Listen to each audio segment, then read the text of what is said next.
Hello दोस्तों, मैं हूं एडवोकेट शेर अहमद और आज मैं एक वीडियो लेकर के आया हूं आपके अपने चैनल अहमद लीगल इन्फॉर्मेशन के माध्यम से। वीडियो में बात करेंगे आज एग्रीमेंट की। एग्रीमेंट हमें किस तरीके से कराना चाहिए और कौन व्यक्ति एग्रीमेंट कर सकता है।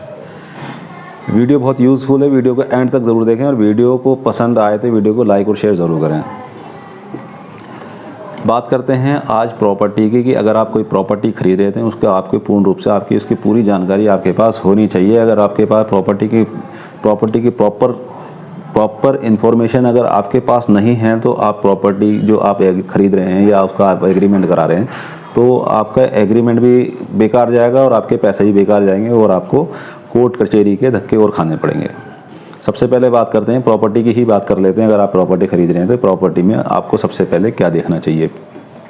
जब आप प्रॉपर्टी खरीदें तो सबसे पहले आप प्रॉपर्टी में देखें कि प्रॉपर्टी पे कोई लोन तो नहीं है, प्रॉपर्टी किसी तरीके की गिरवी तो नहीं रखी हुई, प्रॉपर्टी को केस तो नहीं चल रहा, प्रॉपर्टी पे कोई टैक्स वगैरह किसी भी तरीके के हाउस टैक्स वगैरह पेंडिंग तो नहीं है। अगर ये सारी चीज़ें हैं या क्लियर हैं तो इन्हें क्लियर कराएं। क्लियर कराने के बाद जो व्यक्ति जिस व्यक्ति से आप वो प्रॉपर्टी खरीद रहे हैं आप ये देखें कि वो उस प्रॉपर्टी का पूर्ण रूप से मालिक है, उसको मालिकाना हक मिला हुआ या नहीं मिला हुआ। बिजली का बिल किसके नाम है, इलेक्ट्रिसिटी बिल किसके नाम है, ये भी आप चेक करें। उसके बाद आप ये देखें कि उसका हाउस टैक्स जो है वो किसके नाम से आता है। अगर हाउस टैक्स उस व्यक्ति के नाम से आता है तो वो आप मान लें कि ये प्रॉपर्टी सही तरीके से आप सही व्यक्ति से प्रॉपर्टी खरीद रहे हैं। बात करते हैं प्रॉपर्टी का एग्रीमेंट कैसे कराया जाता है। एग्रीमेंट किस तरीके से कराया जाता है। एग्रीमेंट कराने के लिए हमें सेक्शन 10 के अंदर बहुत सारे मॉडिफाई करने का तरीका हमें बताया गया है कि किस तरीके से एग्रीमेंट को हम एग्जीक्यूट कर सकते हैं, किस तरीके से बनाया जाता है।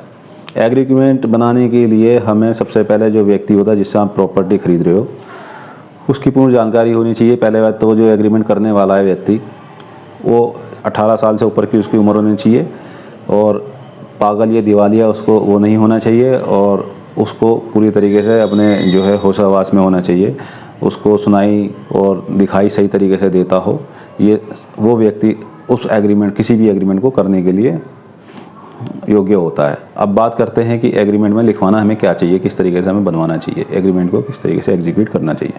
जब आप एग्रीमेंट बनवाएंगे तो उसमें आप सबसे पहले जिस व्यक्ति से आप प्रॉपर्टी खरीद रहे हैं उसकी पूरी डिटेल उसके लिखेंगे। उसका नाम लिखेंगे, उसकी उम्र लिखेंगे, उसका सन ऑफ लिखेंगे, उसका एड्रेस लिखेंगे। उसके बाद जो आप प्रॉपर्टी खरीद रहे हैं उसमें उस प्रॉपर्टी का नंबर होगा, प्रॉपर्टी की डिटेल पूरी उसके अंदर पूरे प्रॉपर तरीके से भरें कि उसमें डिटेल में आपको क्या क्या भरना है। उसमें प्रॉपर्टी नंबर लिखना है और प्रॉपर्टी में पूरा एड्रेस आना चाहिए। एड्रेस के बाद आप उसके अंदर ये ज़रूर लिखें कि उसके जो साइडें खुली हुई हैं, जैसे मान लो साइड होती है साउथ में, ईस्ट में, वेस्ट में किसका प्रॉपर्टी है, उनकी डिटेल ज़रूर खोलें, उनके नाम ज़रूर खोलें और आगे फ्रंट पे उसका कितना रोड है वो भी उस एग्रीमेंट में ज़रूर खोलें। अब उसके बाद बात करते हैं कि एग्रीमेंट में आपको जैसे आपने प्लॉट ख़रीदा 20 लाख रुपए का, तो 20 लाख रुपए में आपने 2 लाख रुपए का टोकन दे दिया या बयाना दे दिया। एग्रीमेंट कराया आपने, एग्रीमेंट में आपकी दोनों की जो भी सेटल हुई हैं टर्म्स एंड कंडीशन वो आपने उसके अंदर खोल दिए हैं।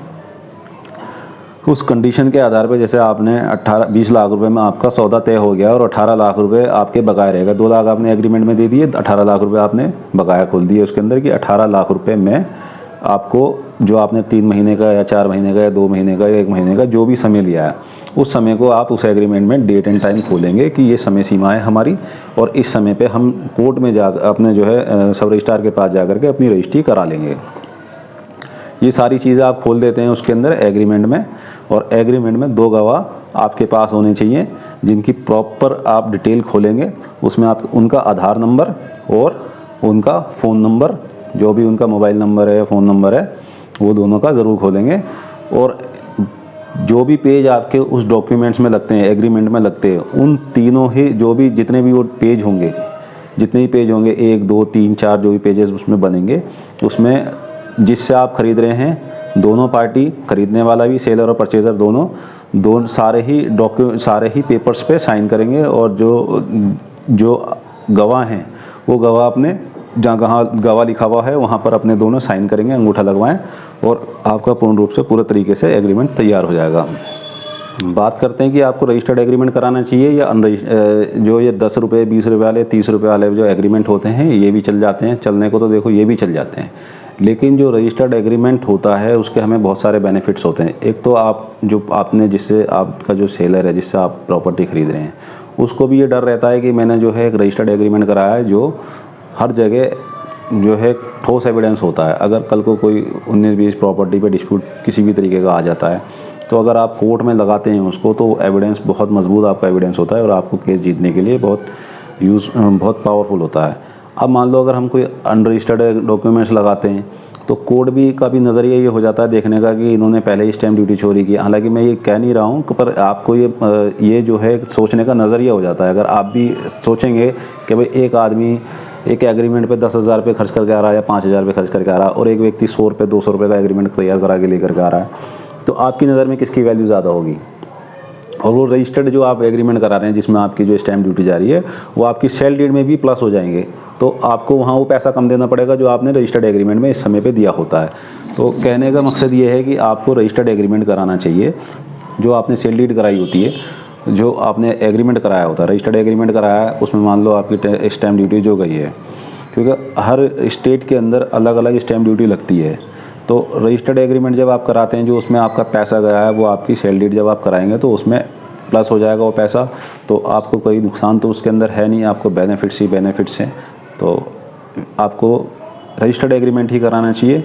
वीडियो में मेरी जानकारी आपको कैसी लगी और वीडियो अगर पसंद आई तो वीडियो को लाइक और शेयर करें।